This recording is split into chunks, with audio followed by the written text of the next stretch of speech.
नमस्ते, मैं डॉक्टर सिद्धार्थ शाह। मैं SL Raheja Fortis associate hospital Mahim में कंसल्टेंट ऑर्थोपीडिक सर्जन हूँ। आज हम बात करेंगे वर्कआउट के दरमियान या वर्कआउट के बाद होने वाले कमर की तकलीफ़ के बारे में। हम सभी लोग एक एक्टिव लाइफस्टाइल मेंटेन करना चाहते हैं, इसके लिए काफ़ी लोग रेगुलरली वर्कआउट भी करते हैं। अब वर्कआउट के दरमियान या उसके बाद कमर की तकलीफ़ होना ये एक आम प्रॉब्लम है। अक्सर जब आप वर्कआउट करते हैं, खास करके वैसी एक्टिविटीज़ जो आपके बैक के मसल्स पर फोकस करती है, तो इसके बाद आपको एक तनाव या फिर खिंचाव सा महसूस हो सकता है।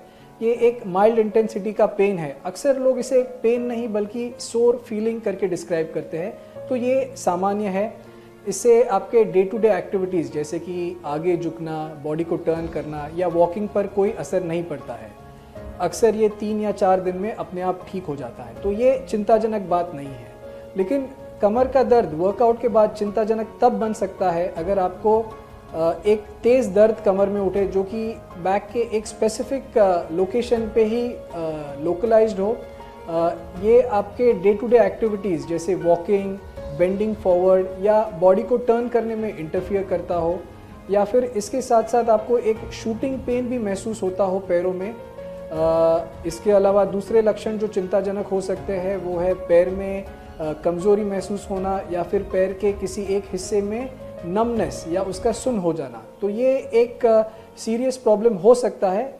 कॉमनली ये स्लिप डिस्क या प्रोलैप्स्ड इंटरवर्टिब्रल डिस्क के संकेत है। ऐसी स्थिति में आपको अपने डॉक्टर से संपर्क करना चाहिए। तो अब हम बात करेंगे कि किस तरह से आप बैक की प्रॉब्लम्स को अवॉइड कर सकते हैं। तो वर्कआउट के पहले आप एडिक्वेट वार्म अप करें।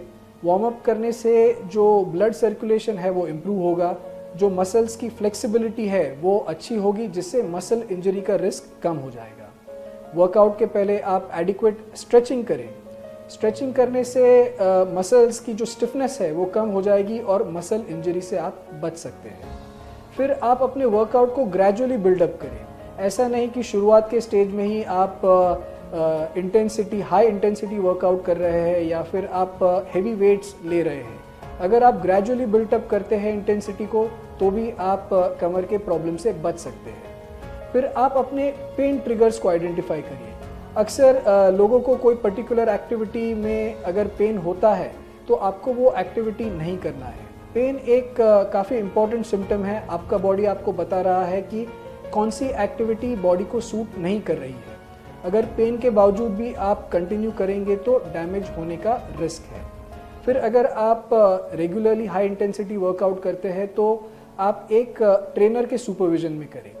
अगर आपको ऑलरेडी बैक की प्रॉब्लम्स है तो आपके लिए कौन सी एक्सरसाइजेज उचित है और कौन सी नहीं, ये आप अपने डॉक्टर के साथ डिस्कस कर सकते हैं। अब हम बात करेंगे कुछ लाइफस्टाइल फैक्टर्स के बारे में।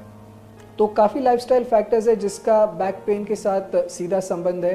पहले तो आप अपने वज़न को नियंत्रण में रखें।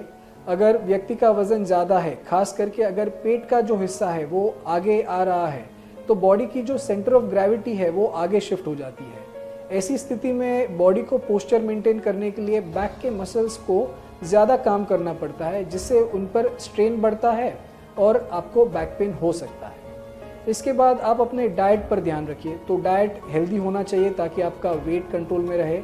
इसके साथ साथ कुछ ऐसे नेचुरली एंटी इन्फ्लेमेटरी खाद्य पदार्थ है जिसका सेवन करने से बॉडी में सूजन कम होती है। तो इसके एग्जांपल्स है जैसे अलग अलग बेरीज हो गए, या फिर रंग बिरंगे सब्जी या फिर फल हो गए, या कुछ ऐसी चीज़ें जैसे फिश है, प्याज है, लहसुन है। इसका सेवन करने से बॉडी में इन्फ्लेमेशन कम होगा और इससे आपको बैक पेन से राहत मिल सकती है।